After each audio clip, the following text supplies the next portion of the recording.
A paz do Senhor Jesus, estamos iniciando mais um Instantes Finais, a sua aula de escatologia e de profecia bíblica no seu lar. E mais uma vez eu quero agradecer por sua audiência, a você que acompanha a nossa programação pela TV, pela internet, a você que tem orado por nós, a você que tem enviado para nós a sua mensagem, a sua dúvida, a sua pergunta. Que Deus te abençoe. Que as bênçãos do Senhor Jesus continuem sendo derramadas não só sobre a sua vida, mas também sobre a sua família. Seja muito bem-vindo aos Instantes Finais. Bem, como é do seu conhecimento, nós temos todos os domingos às 17h30, bem como nas quintas-feiras, a partir das 16 horas, uma programação especial. Nós estamos entrevistando o professor Saulo Soares. Professor Saulo Soares, seja bem-vindo ao nosso programa mais uma vez. Obrigado, professor Givanildo. Como sempre digo, é um prazer estar aqui neste programa maravilhoso. Que Deus continue abençoando a todos nós. Muito bem, o professor Saulo Soares já é um amigo de décadas, ele é teólogo, ele é professor da nossa querida Estiadeb, escritor de várias obras que foram lançadas pela editora Bereia, né? Então ele é o autor do livro A Grande Tribulação, Palco do Anticristo, também É Jesus de Nazaré o Messias, e o mais novo lançamento, Israel e a Igreja, ontem, hoje e amanhã, além de outras obras que serão lançadas num futuro próximo. E nós estamos aqui já há meses estudando esse livro, esta obra maravilhosa, extraordinária, que é Israel e a Igreja, ontem, hoje e amanhã, e nós estamos estudando o capítulo de número 10. Se você está acompanhando o nosso programa, você sabe que nós estamos estudando exatamente o que ocorrerá após o arrebatamento da igreja. Então já explicamos sobre o arrebatamento, sobre o tribunal de Cristo, sobre as bodas do Cordeiro, e estamos estudando agora sobre o período sombrio da grande tribulação. Você sabe que nesse período de 7 anos ocorrerão 3 séries de juízos. Nós já comentamos aqui sobre os 7 selos que serão abertos e também sobre as 7 trombetas. Só para nós nos situarmos, nós vamos para o livro do Apocalipse e eu quero lhe convidar para você fazer da sua casa uma sala de aula. Se você puder, esteja com a sua Bíblia em mãos.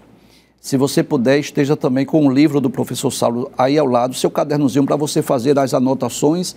É um privilégio muito grande você estar com o livro em mãos, estudando com o próprio escritor, né? E se surgir dúvida, você manda para nós através do WhatsApp do programa.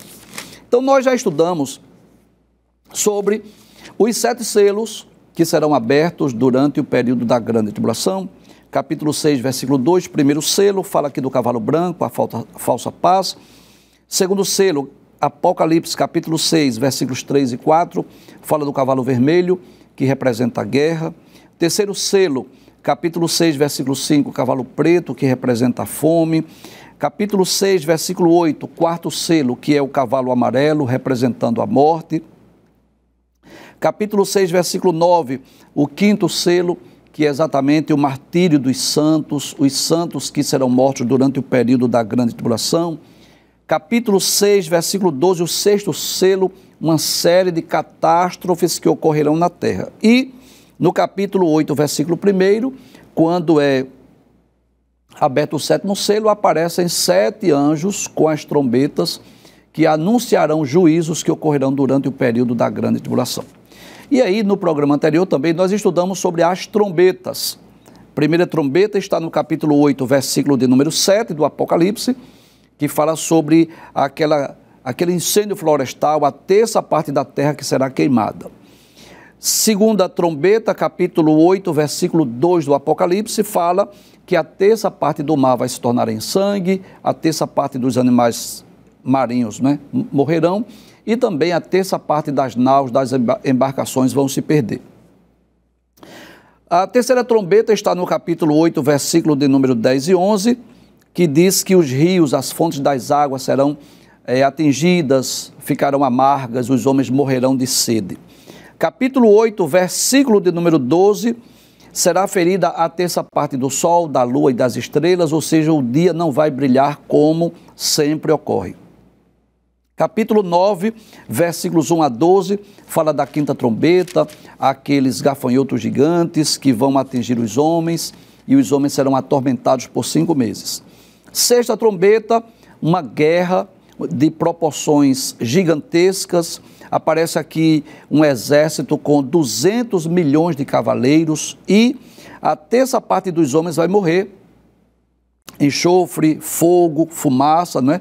Então haverá muita morte nesse período. E também quando é tocada a sétima trombeta, capítulo 11, versículo de número 15, aparece exatamente estes 7 anjos com as 7 taças que serão derramadas sobre o mundo, sobre a humanidade no período sombrio da grande tribulação. É bom nós lembrarmos, nós não temos aqui o objetivo de amedrontar ninguém, nosso objetivo aqui não é causar nenhum tipo de medo, pânico, pavor, não é esse o objetivo, mas advertir o que vai ocorrer no futuro, né? Conforme está predito no livro do Apocalipse. O professor Saulo já falou aqui com muita maestria, com muita propriedade nas entrevistas anteriores, nenhum destes selos ainda foi aberto, nenhuma dessas trombetas ainda foram tocadas, tanto os selos quanto as trombetas. Os selos só serão abertos, as trombetas só serão tocadas no período sombrio da grande tribulação. Nós ainda não estamos nesse período da grande tribulação. A igreja ainda está na terra, o anticristo não está governando o mundo. Então, isso são eventos que ocorrerão no futuro. Hoje nós estaremos estudando sobre as 7 taças ou os 7 cálices da ira de Deus, que está em Apocalipse, capítulo 15, capítulo de número 16. Eu quero lhe convidar para você estar com a sua Bíblia no livro do Apocalipse, para nós estudarmos sobre essas taças, ou esses cálices da ira de Deus que serão derramados sobre a humanidade. Mas antes, professor, de nós comentarmos sobre essas taças, há algo que nos chama a atenção aqui no livro do Apocalipse. É que entre o registro das 7 trombetas e o registro das 7 taças, como por exemplo, capítulo de número 10, aparece aqui João, que come um livrinho trazido por um ser angelical. Capítulo 11 fala das 2 testemunhas. Capítulo 12, aquela visão da mulher que estava grávida, com ânsia de dar à luz. Capítulo 13, as 2 bestas, uma que sobe do mar e outra que sobe da terra. Capítulo 14 do Apocalipse, o cordeiro e seus gemidos no Monte Sião. E aí só no capítulo 15 é que tem o registro dessas últimas pragas, das 7 taças, né?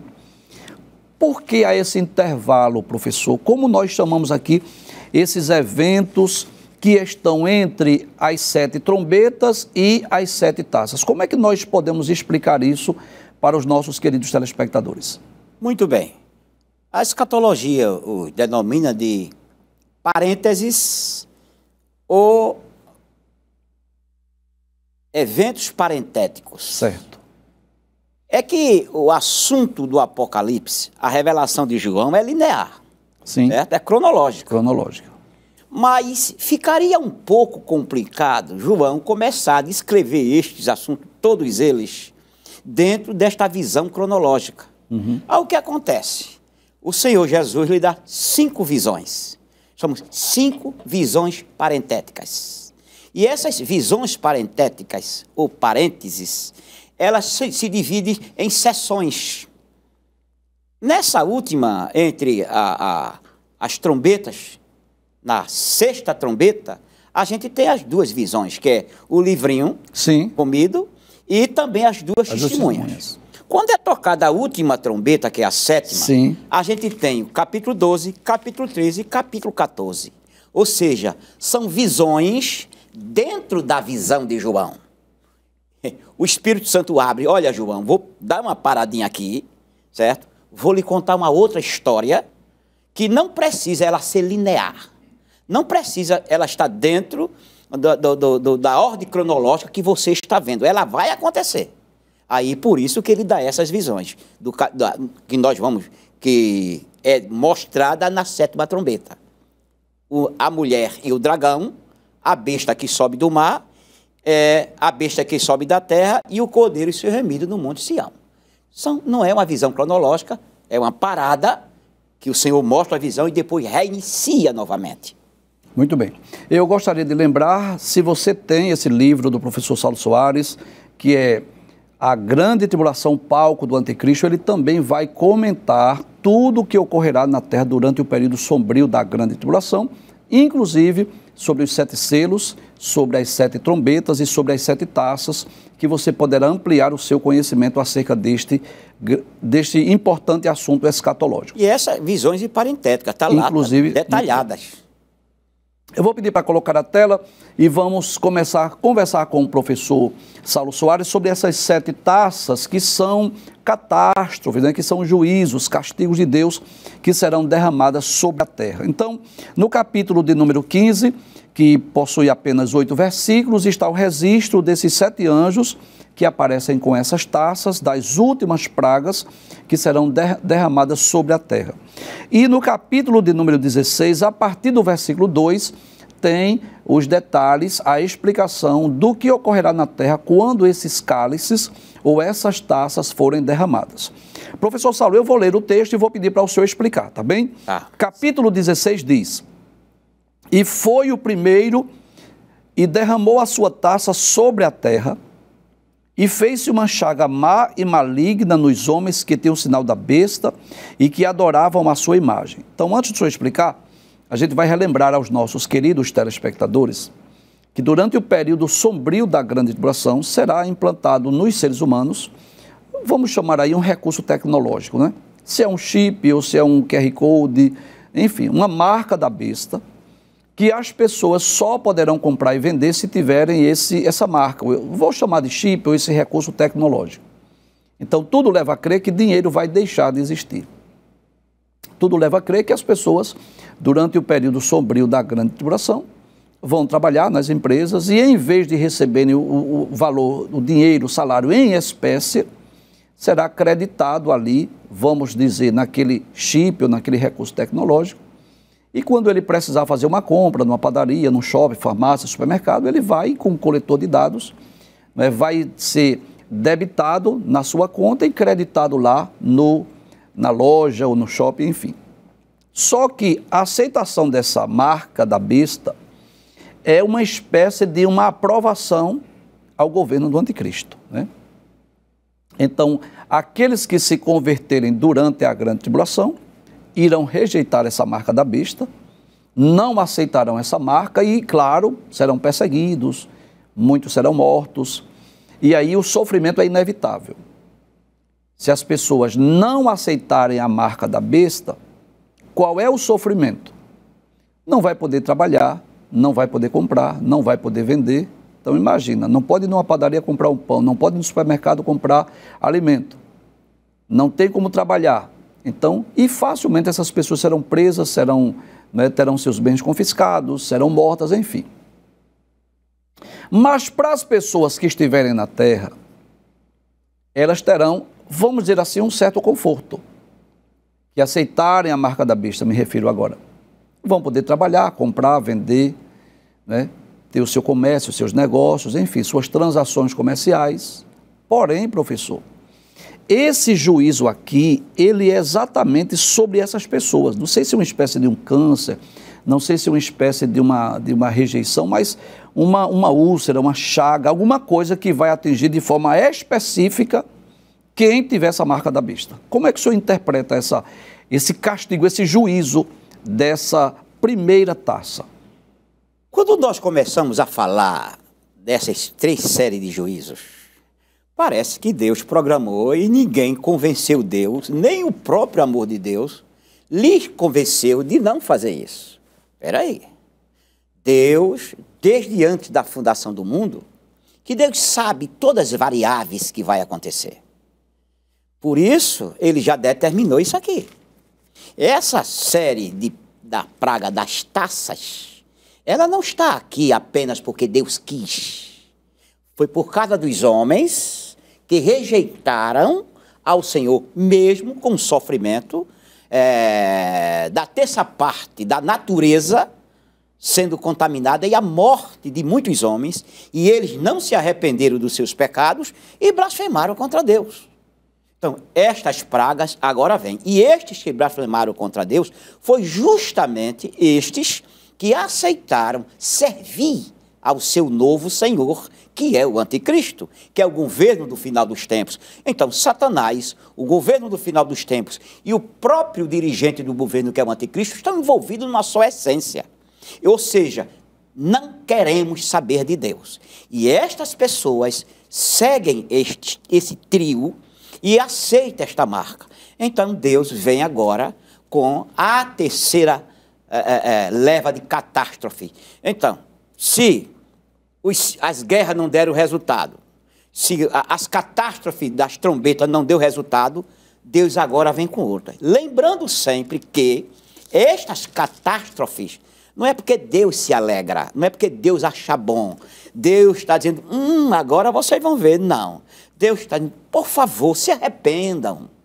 Veja, vocês feriram a minha justiça. Querem macular a minha santidade e a minha pureza, zombar de mim.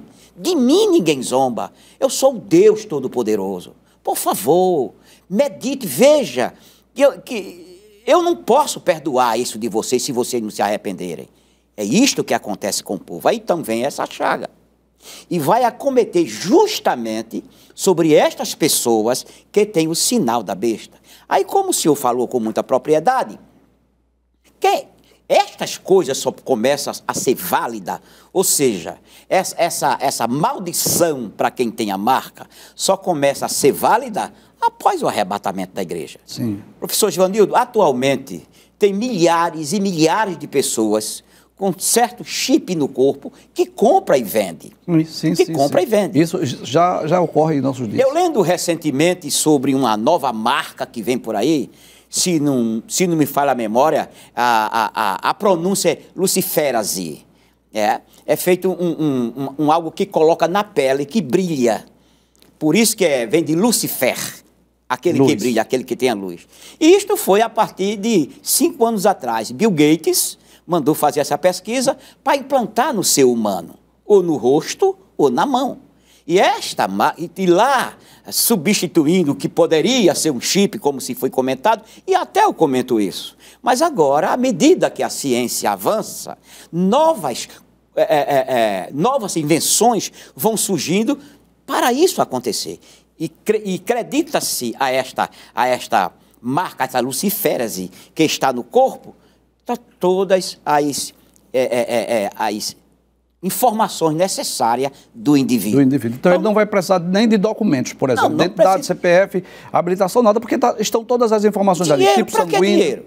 O dinheiro não vai ser preciso. E todo ano a gente está vendo repetidamente nas redes sociais que o Brasil vai deixar de ter o dinheiro físico. Sim. É como o senhor falou. Como é que a pessoa pode chegar no supermercado, comprar alguma coisa, se ele não tem a identidade? Observe, o que é a identidade hoje do governo no corpo humano? O CPF. Sabe-se que o RG não tem valor praticamente de nada, agora é o CPF. Se o professor Givanildo for comprar ou vender qualquer objeto, certo? Que exige um certo imposto, tem que colocar seu CPF. Se for receber seu pagamento, tem que ser com CPF. Tudo é CPF. A gente pode dizer que a marca do governo atualmente é o CPF. Então, ninguém pode comprar e nem vender se não tiver o CPF e nem receber pagamento se não tiver CPF. Portanto, o mundo está, a cada dia, avançando para que isso se torne mais nítido, para o governo, isso é muito interessante. E, de certa maneira, certa vez eu comentei isso e fui criticado, de certa maneira, para a humanidade, ela ser catalogada, é bom. Por quê? Porque se eu tiver o meu CPF e eu sou aposentado, eu só recebo por causa do meu CPF. Então, será substituído o CPF por esse tipo Por essa marca da besta. Por essa marca da besta, na qual as pessoas só vão comprar, vender, pagar e receber pagamento se tiver esta marca. A marca da besta. Então, esta marca é algo ruim, porque é invenção humana. Sendo invenção humana, Satanás está por trás, que vai ser usado. Em um desses programas até falei que o celular, por exemplo, tem coisa mais bacana do que o celular. Professor Givanildo, há 200 anos atrás, 500 anos atrás, uma pessoa estava na Europa, tivesse nos Estados Unidos, ele ia de navio, era um problema. Semanas e semanas. Os nossos missionários que vieram para o Brasil há 100 e poucos anos, Passava semanas para chegar na Suécia. Hoje, o senhor bate foto, diz e manda pelo WhatsApp. Ele escuta a sua voz, fala. Isso é uma invenção maravilhosa. O que foi que o mundo fez? O celular hoje serve para quê? Para as meretrizes, para tráfico, para tudo que não presta. Então, o mundo pega as invenções criadas pela sabedoria humana para usar para o mal. Para o mal. E o diabo está nesse negócio. Então, a gente pode dizer, professor, que o sofrimento durante a grande tribulação é inevitável. Se a pessoa não aceitar a marca da besta, né, então não tem como trabalhar, não tem como comprar nada, vai passar fome, necessidade, privações, facilmente será preso, né, terá seus bens confiscados, enfim. Se a pessoa recebe a marca da besta, terá um certo conforto, entre aspas, vai poder trabalhar, comprar, vender, negociar, fazer suas transações comerciais, porém, haverá um juízo específico que vai atingir exatamente as pessoas que tiverem a marca da besta. Capítulo 16, versículo de número 2, professor, é a segunda taça, né? E o segundo anjo derramou a sua taça no mar, que se tornou em sangue como de um morto, e morreu no mar toda a alma vivente. Eu quero abrir um espaço, professor, para dizer que no capítulo 8 e o versículo de número 8, na ocasião do toque da segunda trombeta, será lançado no mar um grande monte ardendo em fogo, talvez um meteoro, um asteroide, alguma coisa do tipo, e vai se tornar em sangue a terça parte do mar, e vai morrer a terça parte de todos os peixes, e vai se perder a terça parte das embarcações. Agora esse juízo é muito maior, muito mais amplo. O texto diz que quando for derramada no mar, né, o segundo anjo derramou a sua taça no mar, que se tornou em sangue como de um morto, e morreu no mar toda a alma vivente. Ou seja, todos os peixes, todos os animais marinhos irão morrer nessa ocasião. Então, observe, aquilo que falamos agora há pouco. Deus, como quem diz, olha, vocês prestem atenção no que eu estou fazendo. Eu estou mandando um castigo, é apenas a terça parte. Eu poderia trabalhar 2/3, certo? Só estou trabalhando 1/3 só. Isso na trombeta. Nas trombetas. Estou trabalhando 1/3. Agora, como vocês que não se arrependeram e blasfemaram e aceitaram me repudiar em favor da marca satânica, vai agora um castigo na sua totalidade. Antes era só 1/3 do mar, da água do mar, que ficou como sangue, e agora é como de um morto. O mar, Observe, sangue de morto, ele fede, ele tem um mau cheiro. Ele praticamente não é mais líquido. É um problema, isso vai ser um mau cheiro terrível na face da terra. Todos os peixes vão morrer. Não haverá mais embarcações no mar. O que será da humanidade na época? Se a maioria dos comércios é feito por embarcações, petróleo, comida, todo tipo de coisa, as embarcações. Mas, professor Givanildo, o mar vai ficar inavegável. Não haverá embarcações, haverá podridão, peixes mortos, com o mau cheiro da água, o mau cheiro dos peixes, vai ser intragável. É Deus dizendo, olha, arrependam-se. Deus está falando através destes castigos. Muito bem. Quando o terceiro anjo derramar a sua taça, isso está no capítulo 16, versículo 4, diz que o terceiro anjo derramou a sua taça nos rios e nas fontes das águas e se tornaram em sangue. Eu acho muito interessante, porque Deus é aquele juiz que ele executa o juízo e ele explica, não é assim? Deus diz por que está derramando aquele juízo. Eu acho muito interessante esse texto, professor, dos versículos 5 a 7, que João disse assim, e ouvi o anjo das águas que dizia, justo és tu, ó Senhor, que és e que eras, santo és, porque julgaste essas coisas. Visto como derramar o sangue dos santos e dos profetas, veja que esse juízo é um castigo específico por conta dos santos e profetas que foram mortos, né? Também tu lhes destes sangue a beber, porque disto são merecedores. E ouvi outro anjo do altar que dizia, na verdade, ó Senhor Deus Todo-Poderoso, verdadeiros e justos são os teus juízos. Ou seja, é um castigo agora por conta da morte dos santos e dos profetas. Então, o que é que ocorrerá nessa ocasião, professor? Mais uma vez as fontes das águas serão atingidas, né? E eu quero lembrar aqui que nós já citamos isso, capítulo de número 8, versículo 10, na ocasião da terceira trombeta, a terça parte das águas ficaram amargas como absinto e os homens morreram de sede. E agora, mais uma vez, na ocasião da terceira taça que será derramada, vai atingir as fontes das águas, ou seja, vai faltar água para as pessoas beberem e os homens irão morrer de sede. Repetindo, eu quero acreditar que isso é uma sequência, tá certo? As pessoas podem se arrepender entre um juízo e outro, ou seja, entre uma taça derramada e outra, mas as taças terão que ser derramadas, porque quando Deus derrama a sua ira, ela só se apaga quando tem arrependimento, e aqui não há arrependimento, ou então quando a taça esvazia. Deus derrama o castigo, enquanto não se arrependerem, a taça está derramando, até esgotar. E aqui está dizendo, nós vamos ler para frente, que os homens não se arrependem. É verdade. Então, observe isto. Eu tenho meditado nisso, o que acontece atualmente no mundo. O mundo está passando por um momento terrível, professor Giovanni. É verdade, professor. Os inimigos da verdade, os inimigos de Deus, estão proliferando o mundo inteiro. Parece que o diabo soltou o grupo dele, certo? Para perturbar o mundo. Que os esquerdistas deste mundo, estou falando das pessoas, o esquerdismo, a ala ateia, o povo ateu, os inimigos de Deus, zombam, criticam, matam crentes, zombam de Deus, fazem o que querem. E nós ficamos de lá olhando. Se hoje fosse o arrebatamento da igreja, imagine o que aconteceria com essas pessoas dentro da grande tribulação.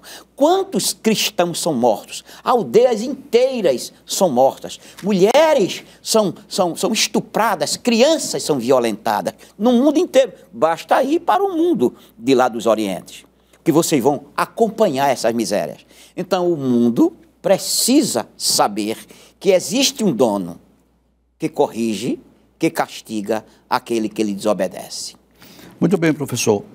A quarta taça está no capítulo de número 16, versículo de número 8, e diz que o quarto anjo derramou a sua taça sobre o sol, e foi-lhe permitido que abrasasse os homens com fogo, ou seja, haverá aqui um calor, né, insuportável, um aquecimento global de altas proporções. Inclusive, o versículo 9 diz, e os homens foram abrasados com grandes calores, significa dizer que a temperatura será elevada no período sombrio da grande tribulação. E só corroborando com o que o senhor já disse, aí o texto diz, e blasfemaram o nome de Deus, que tem poder sobre estas pragas. Olha aí. E não se arrependeram para lhe darem glória. Ou seja, a maldade do coração do homem será tanta que mesmo debaixo do juízo, do castigo divino, em vez de aproveitarem aquela ocasião para se arrependerem, para rogarem a Deus, para Deus reverter a sua ação, não. O texto vai dizer assim, que eles blasfemaram no nome de Deus, que tem poder sobre essas pragas, e não se arrependeram para lhe darem glória. Então a gente percebe aqui claramente a maldade do coração do homem. É Deus deixando bem claro, vou demonstrar para vocês o quanto a natureza humana é má. Que Deus enviava juízo e em vez de os homens se arrependerem, eles blasfemavam de Deus. Isso me faz lembrar o que ocorreu lá no Êxodo, né? Quando Deus manda as 10 pragas, e a gente percebe isso, que quando Deus enviava a praga, aí Faraó até dizia assim, tudo bem, eu vou liberar o povo. Aí Moisés rogava, Deus detia aquela praga, mas depois ele voltava atrás novamente. Aí Deus enviava outra praga, até que Deus enviou a praga da morte dos primogênitos, né? A última praga. E assim será no período da grande tribulação. É interessante como a Bíblia descreve a maldade do coração do homem, né? Por exemplo, no capítulo de número 9, versículos 20 e 21, diz que os outros homens que não foram mortos por essas pragas, não se arrependeram das suas obras, para não adorarem os demônios, os ídolos de ouro, prata, bronze, de pedra, de madeira, que nem podem ver, nem ouvir, nem andar. Não se arrependeram dos seus homicídios, nem das suas feitiçarias, nem da sua prostituição, nem das suas ladroices. Capítulo de número 16, versículos 5 e 6, Deus deixa bem claro que estava dando água sangue para os homens beberem, porque eles haviam derramado o sangue dos profetas, pelo fato de eles haverem matado os cristãos, os servos de Deus. E agora Deus aquece o sol, grandes calores, um aquecimento global, e Deus faz questão de dizer assim, escreve isso aí, João. Os homens foram abrasados com grandes calores, mas em vez de se arrependerem, eles blasfemaram contra o Deus do céu. Agora observe, vocês que estão nos vendo e ouvindo, e o professor Givanildo. Na primeira taça, foi chaga má e maligna. Isso. Tumores, coceira, impinge, pessoa raspando de calor. Porque todo tipo de coceira ou impinge, ela requer pomadas que aliviem, que traga um alívio, coisas frias e geladas, ar-condicionado, porque se ficar no calor, o sol abrasa. Aí aqui vem o sol abrasador. Então, o corpo chagado, não tem água para beber em canto nenhum, o mar com mau cheiro, e agora o sol aumentou o seu calor de uma tal maneira que ficou abrasando com o corpo chagado.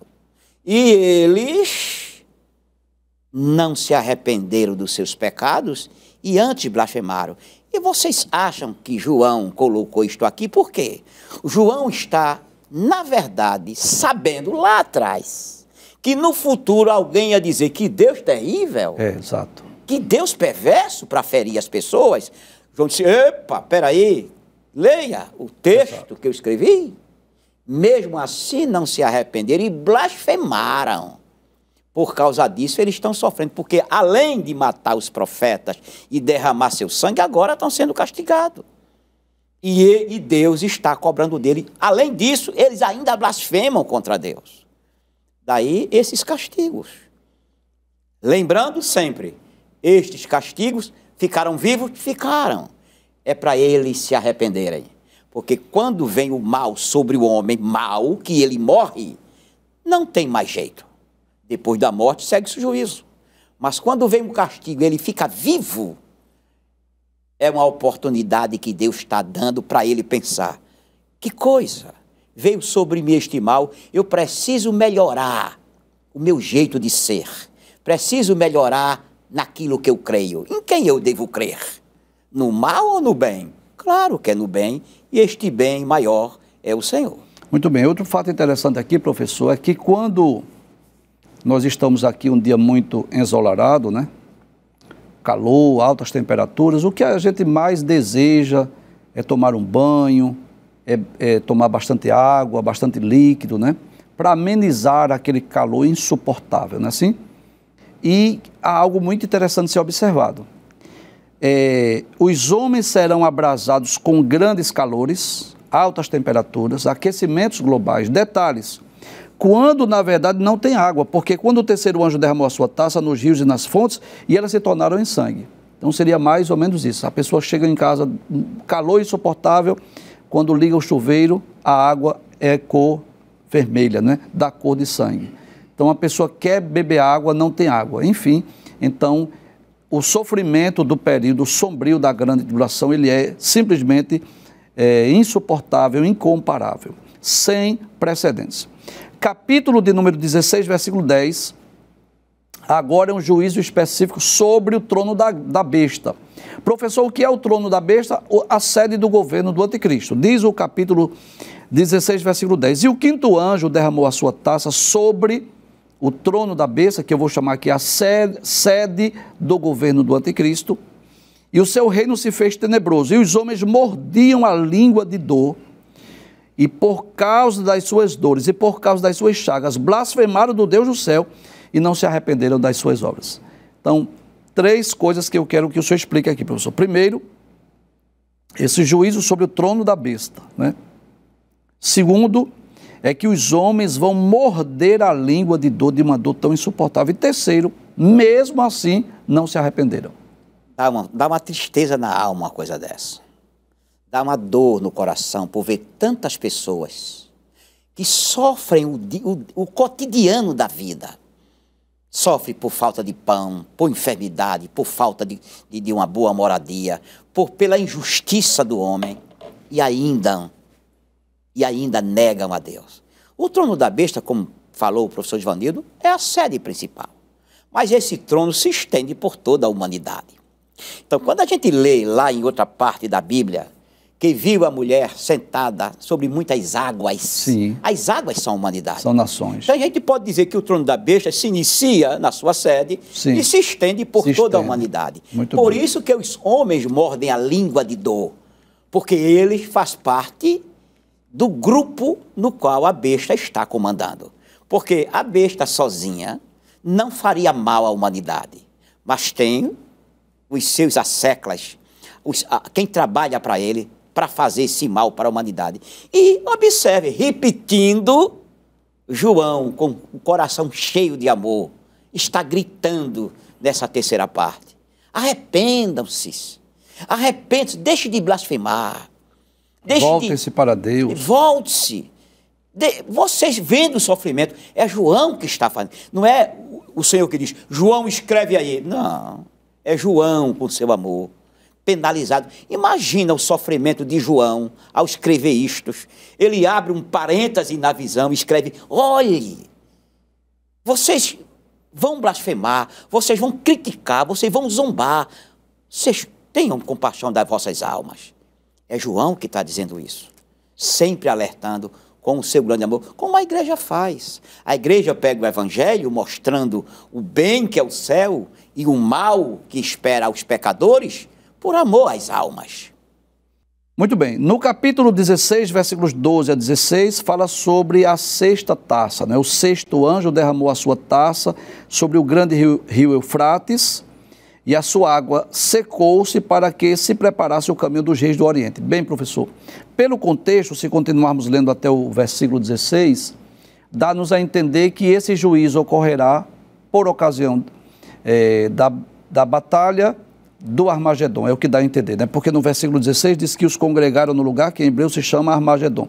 Então, dá-nos a entender que esse sexto anjo, essa sexta taça, ela vai atingir o rio Eufrates, que ele vai secar, e abrirá o caminho dos reis do Oriente, ou seja, nações que irão partir com destino a Jerusalém para a batalha do Armagedon. Está correta essa interpretação? Está correta essa observação. E eles não vão alcançar o anticristo, porque o Senhor os destruirá. Porque se ele entra na terra querida em Canaã, não ficava nada. Assim, essa sexta taça está mostrando que o final está chegando. Observe que estão congregados no lugar chamado Armagedon, ou Vale de Megido ou Meguido, né? No pé do Monte Carmelo. Assim, o tempo está findando para aquele povo. A sexta taça foi derramada. Muito bem. Inclusive, é o momento que terá início a batalha do Armagedon, né? Onde nações estarão perseguindo o povo judeu, a nação de Israel, que ocorre exatamente no final da grande tribulação. Para concluir, professor, capítulo 16, versículos 17 a 21, fala sobre uma série de catástrofes quando for derramada a sete taças. O texto diz que o sétimo anjo derramou a sua taça no ar, saiu grande voz do templo do céu dizendo, está feito, ou seja, está consumado. E houve vozes, trovões, relâmpagos, um grande terremoto, como nunca tinha havido desde que há homens sobre a terra, ou seja, um terremoto de dimensões gigantescas, incalculáveis. Tal foi este tão grande terremoto. E a grande cidade fendeu-se em 3 partes, e as cidades das nações caíram, ou seja, muitos prédios, cidades serão destruídas. E da grande Babilônia se lembrou Deus para lhe dar o cálice do vinho da indignação da sua ira. E toda a ilha fugiu. Esse terremoto será de proporções tão gigantescas que todas as ilhas vão fugir. Os montes não se acharam. Então haverá mudanças geográficas na terra.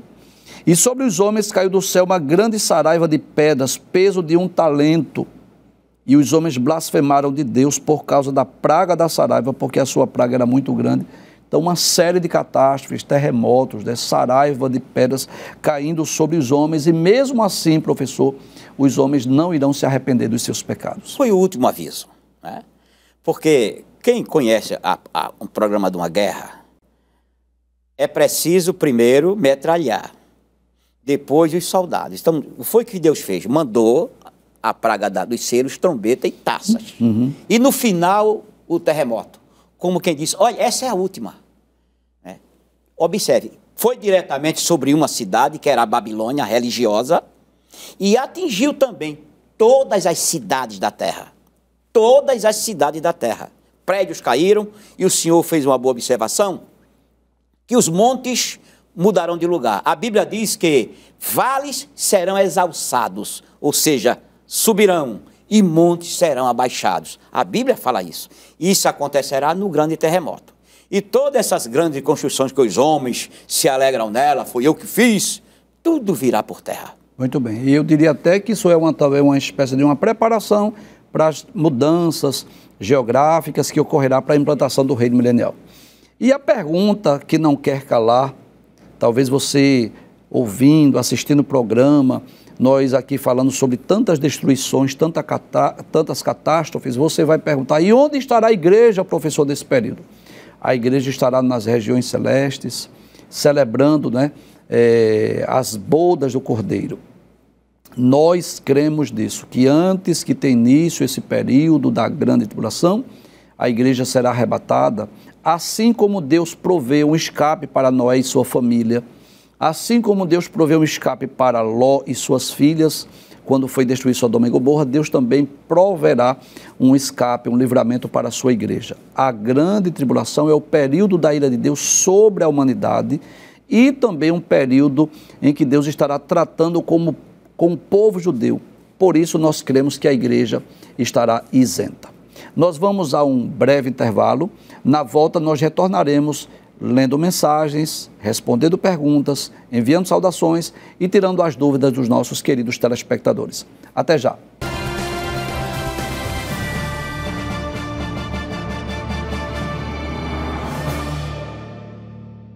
Estamos de volta com o programa Instantes Finais e esse é o momento de responder perguntas, tirar dúvidas, enviar saudações, ler as mensagens que temos recebido.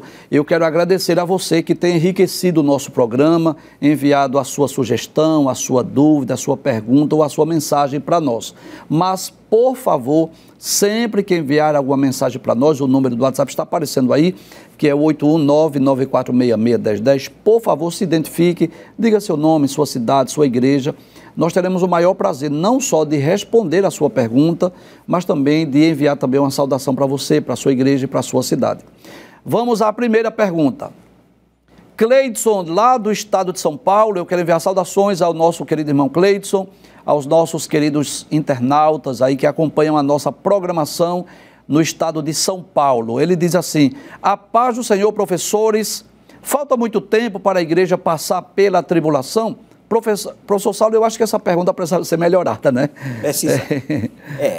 Primeiro, querido, nós somos pré-tribulacionistas. Nós não cremos e nem aceitamos a ideia de que a igreja vai passar pela grande tribulação.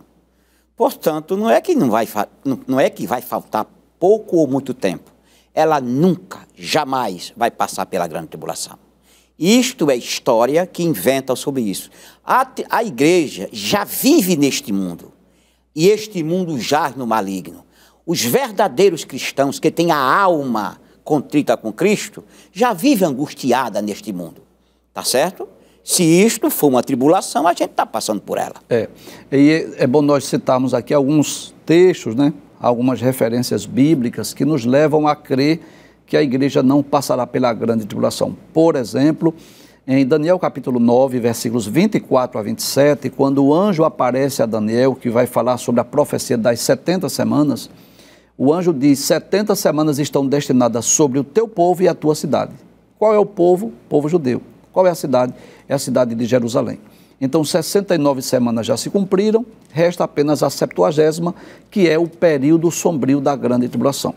Lá em 1 de Tessalonicenses, capítulo 1, versículos 9 e 10, capítulo 5, versículos 9 e 10, Paulo vai deixar bem claro que Cristo nos livra da ira futura, que nós estamos esperando do céu seu Filho que nos livra da ira futura, que Deus não nos destinou para a perdição, não é para a ira, mas para a aquisição da salvação.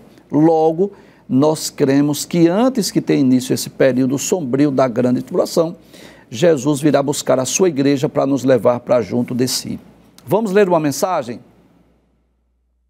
Ananias, lá de Engenho do Meio, aqui na área 44, quero enviar saudações ao nosso querido irmão Ananias, aos nossos queridos irmãos aí de Engenho do Meio, lá na área 44, aos muitos telespectadores do nosso programa aí na área de Torrões e adjacência, né? Enviar saudações ao evangelista Itamar e a toda a igreja aí da área 44. O irmão Ananias diz assim: a paz do Senhor Jesus, professor Givanildo, esse programa é uma bênção em nossos lares. Amém, irmão Ananias, feliz em saber disso. Vamos ler mais uma pergunta. Gilmar, lá de Itambé, aqui em Pernambuco, eu quero enviar saudações ao nosso irmão Gilmar, aos nossos queridos irmãos da cidade de Itambé. Ele diz assim: boa noite, a paz do Senhor. Professor Saulo, quando a igreja for arrebatada, todos serão revestidos pelo Espírito Santo? Acredito que ele está perguntando, professor, se haverá um revestimento de poder, batismo com o Espírito Santo, né? Esse revestimento do Espírito Santo é aqui. É para a terra, né? Nós teremos um novo corpo semelhante ao de Jesus. Quando nós tivermos um corpo semelhante ao de Jesus, nós estaremos identificados com Jesus. A Bíblia diz que o Espírito Santo é o Espírito evangelístico de Cristo. O Espírito Santo veio morar em nós para nunca mais sair. Então o Espírito Santo estará em nós para sempre. Sabe qual é a nossa luta atualmente de servir a Cristo? Porque nós temos o Espírito Santo e temos a inclinação da carne. Quando a inclinação da carne pede para a gente fazer o mal, o Espírito Santo diz: opa, por aí não. Se basta jejuar e orar e ler a palavra, que ele vai ser inimigo da carne. Então, esta é a luta. Quando nós estivermos no novo corpo, essas inclinações desaparecem e só reinará em nós para sempre o Espírito Santo. Faremos sempre aquilo que o Espírito Santo nos determina. É bom lembrar o nosso querido irmão Gilmar que o batismo com o Espírito Santo, o revestimento de poder, foi dado à igreja para cumprir uma missão na terra, né? Foi Jesus quem disse que os discípulos iriam receber a virtude do Espírito Santo que viria sobre eles para serem testemunhas em Jerusalém, Judéia, Samaria e até os confins da terra. Então, quando a igreja for arrebatada, não haverá mais a necessidade de revestimento de poder, de dons espirituais, de manifestações sobrenaturais, porque nós já estaremos no céu com Cristo. Então, os dons espirituais, o revestimento de poder, batismo com o Espírito Santo, é para a igreja cumprir a sua missão aqui na terra. Logo, quando a igreja for arrebatada, não haverá necessidade de ser revestido. Agora, como já disse o professor Saulo, o Espírito Santo continuará habitando em nós, porque Jesus disse que eu rogarei ao Pai e Ele vos dará outro Consolador para que esteja convosco para sempre. Então, o Espírito Santo permanecerá habitando em nós, mas sem que haja necessidade de revestimento de poder e manifestação de dons espirituais. A irmã Joselita Braz, da cidade de São José da Coroa Grande, ela diz: a paz do Senhor, gosto muito desse programa, é um culto que aprendemos a palavra. Amém, irmã Joselita? Queremos enviar saudações à irmã Joselita, sua família, aos nossos queridos telespectadores aí da cidade de São José da Coroa Grande, pastor Severino Vicente, que é um amigo, e a toda a igreja de São José da Coroa Grande. Deus abençoe. Obrigado, irmã Joselita, por sua mensagem. Vamos à próxima pergunta. É de Janeide, lá de Santa Cruz do Capibaribe. Queremos enviar saudações à irmã Janeide, a toda a sua família e à igreja do Senhor Jesus em Santa Cruz do Capibaribe. Pastor e amigo André Alencar, sua família. Obrigado, irmã Janeide, pela sua pergunta. Ela diz: a paz do Senhor. Sabemos que quando Satanás caiu do céu, ele não pode voltar para lá. Verdade. Então, de acordo com Jó, capítulo 1, versículos 6 e 7, onde ele encontrou Jesus? Muito bem, professor Saulo, acho que a pergunta da irmã Janeide é a seguinte: é aquela ocasião, né, que Deus pergunta a Jó: de onde vens? Ele diz: de rodear a terra, passear por ela, né? Há muita dúvida, professor, de onde ocorreu esse diálogo entre Deus e Satanás, né? Porque nós cremos que realmente ele não pode ir lá no céu onde está o trono de Deus, né?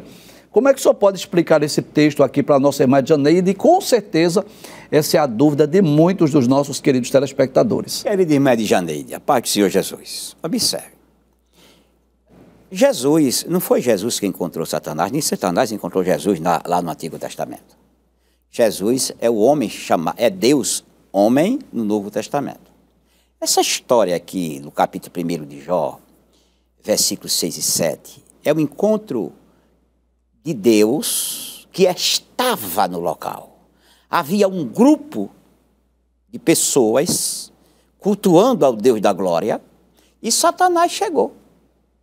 Tá certo? Então, há uma ideia de que Satanás entra no céu. Professor Givanildo, eu escrevi um livro sobre Jó, estou fazendo uma revisão. Que Satanás entra no céu, está lá.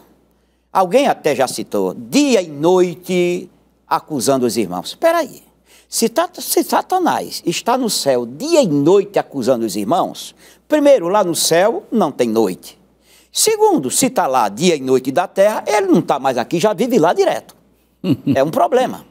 Então, eu não acredito, e jamais acreditei, desde minha época de jovem, que Satanás tem liberdade para entrar no céu para acusar crente.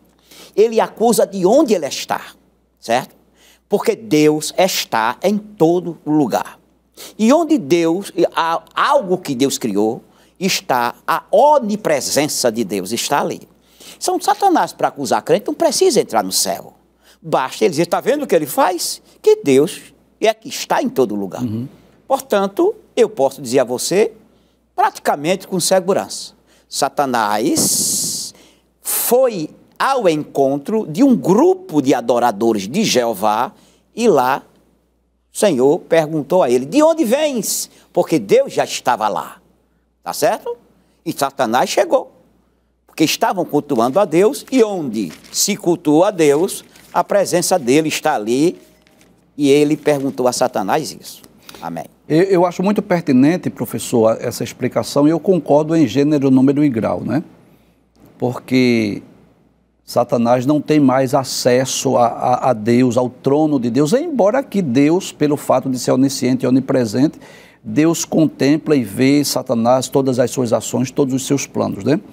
Mas eu concordo... Enquanto o senhor, por favor, o senhor me dá um minutinho. Pois não. Só para corroborar o que o senhor diz. Observe, professor Givanildo, nós conhecemos crentes santos, pessoas extraordinárias. Para ele ter uma visão do céu, uma palavra de Deus, ou ser arrebatado, é dificílimo. Imagine o inimigo das nossas almas, um sujo daquele, todo dia está dentro do céu. Exato. Aí no capítulo 1, versículo 5 de Jó, que antecede a pergunta da nossa irmã Janeide, diz que sucedia, pois, que tendo decorrido o turno de dias de seus banquetes, enviava Jó e os santificava, e se levantava de madrugada e oferecia holocausto, segundo o número de todos eles. Ou seja, Jó era um intercessor que oferecia culto ao Senhor, né, levantava altares, oferecia holocaustos pelos seus filhos. E no capítulo de número 6, primeiro versículo 6, desculpe, diz que vindo o dia em que os filhos de Deus vieram apresentar-se perante o Senhor. Então, o que é que nós cremos? Que esses filhos de Deus aqui não são seres angelicais. Porque os anjos de Deus, os bons anjos de Deus, sim, têm acesso ao trono de Deus. Satanás e os anjos maus, não mais. Então, quando vieram os filhos de Deus apresentar-se perante o Senhor, veio Satanás entre eles. Ou seja, como disse o professor Saulo, era um momento em que eles estavam reunidos para cultuar, adorar ao Senhor, oferecer holocaustos, e Satanás veio no meio deles, e aí Deus pergunta de onde ele veio e por que ele estava ali. Muito bem, vamos ler mais uma mensagem. Maria José, lá de Piedade, quero enviar saudações à nossa irmã Maria José, sua família, aos nossos queridos irmãos aí de Piedade, área 33, área 34, né, que cooperam aí em Piedade, que servem a Deus aí em Piedade. A nossa irmã Maria José diz, a paz do Senhor Jesus Cristo, assisto os instantes finais, eu estou aprendendo muito com suas explicações detalhadas, que Deus continue lhe abençoando sempre a cada dia de sua vida. Amém, irmã Maria José, Deus abençoe a senhora, Deus abençoe a sua família. Professor Saulo, Como sempre a gente diz aqui, a gente tem a impressão de que a hora passa velozmente, embora saibamos que passa na mesma velocidade, mas conversar com o Senhor, lhe entrevistar é sempre um prazer muito grande. E não só você que está em casa está aprendendo, mas eu quero dizer que eu também estou aprendendo aqui com o professor Saulo Soares, que é um amigo há mais de 3 décadas, né? E Deus tem nos proporcionado essa oportunidade de estarmos juntos no seminário, né? Muitas vezes viajando para Caruaru, para Carpina, para Jaboatão. E quando o professor Saulo Soares vai conosco, é sempre aquele momento que todo mundo se cala para ouvi-lo, né? Porque é um mestre, né? Ele é professor da maioria dos professores da STADEB. Quando eu digo professor, porque a maioria dos professores da STADEB hoje foram alunos do professor Saulo, e para nós é uma alegria estarmos entrevistando o Senhor aqui. O nosso desejo, já externamos isso para a produção do programa, para a direção da Rede Brasil. Nosso desejo, professor, é que após a temporada sobre Israel e a igreja, nós possamos dar continuidade a esse programa, estudando sobre as profecias messiânicas, provando por que Jesus é o Messias de Israel. Mas quero lhe agradecer mais uma vez, é muito bom tê-lo conosco, e receba a nossa gratidão, os nossos sinceros agradecimentos, não só em meu nome, mas em nome de toda a equipe da Rede Brasil. Obrigado, professor Givanildo. Então, o coração do professor Givanildo como é, né? É por isso que eu sou amigo dele. Esse coração grande, esses elogios, coisa que eu não mereço, tá certo? Nós somos amigos há mais de 3 décadas, e para mim é um prazer estar nesse programa, juntamente com o meu grande amigo Givanildo Hermano. Muito bem, lembrando a você que a temporada sobre a atualidade da mensagem dos profetas maiores continua nas segundas e terças-feiras às 21h30. Essa entrevista com o professor Saulo é exibida 2 vezes na semana, aos domingos, inédito, às 17h30, com reprise às quintas-feiras, às 16h. Mas se por alguma razão você não pode assistir na sua TV nesse horário, você pode ir lá no YouTube, que todos esses programas já estão gravados, exibidos lá no YouTube, e você pode assistir quantas vezes quiser. Até o próximo encontro, se Deus assim nos permitir, a paz do Senhor Jesus. Não esqueça, nós estamos nos instantes finais.